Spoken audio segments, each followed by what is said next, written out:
Ang isang tao na may infinite intelligence, makakalikha siya ng isang malaimperyo at matagumpay na negosyo.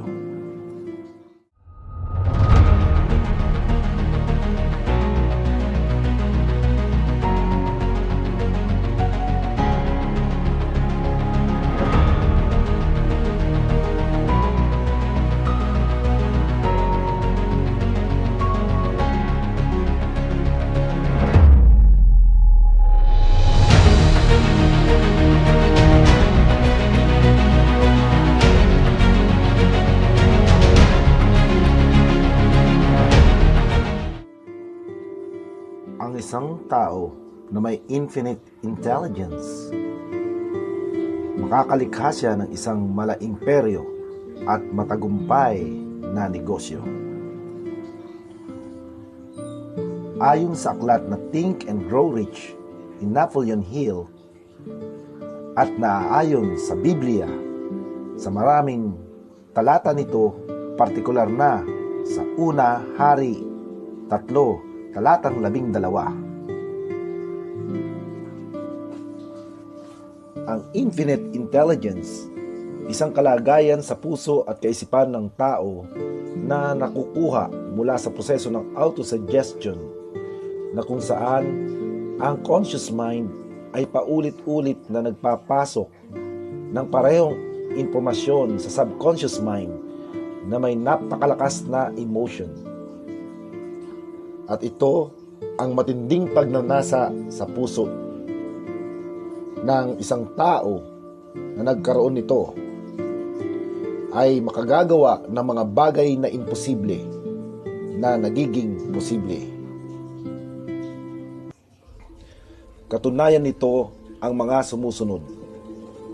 Paglipad ng unang eroplano na imbensyon ng magkapatid na Wright Brothers sa North Carolina. Pangalawa, ang pagdiskubre ni Benjamin Franklin ng enerhiya na kuryente.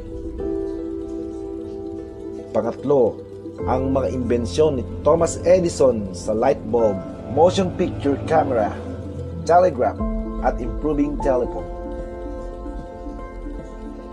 Pang-apat, ang paglikha ng imperyo at matagumpay na negosyo nila Bill Gates, Steve Jobs, Warren Buffett, Elon Musk, at marami pang iba sa mundo.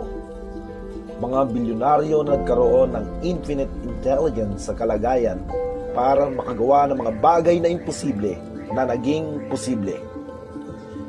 Ang mga pangkaraniwang mga tao na nagsimula sa wala na naging matagumpay sa iba't ibang mga larangan ng sports, motion pictures, politika at ekonomiya.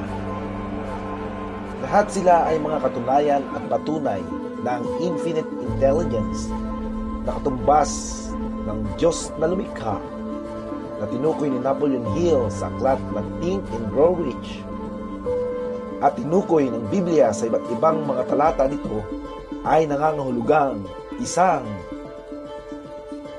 napakalaking katotohanan at realidad.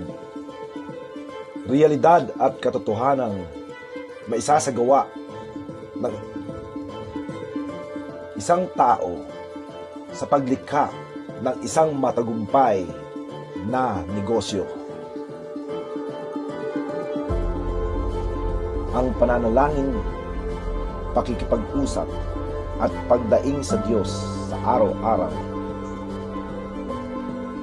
ay ang mga paraan na makapaglalagay sa iyo sa kalagayan ng infinite intelligence na kung saan magkakaroon ng matinding pagnanasa sa iyong puso upang makalikha ka ng mga bagay na imposible para maging posible.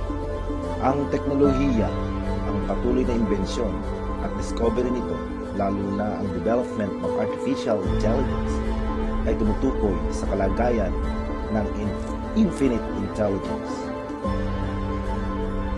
Lahat ng mga kaisipan na yan at prinsipyo ay tinalakay ni Napoleon Hill sa aklat niya na Think and Grow Rich, na umaayon sa mga talata sa Biblia na kung saan ang isang tao na magkakaroon ng infinite intelligence na kalagayan ay makakalikha ng mga bagay na imposible na magiging posible.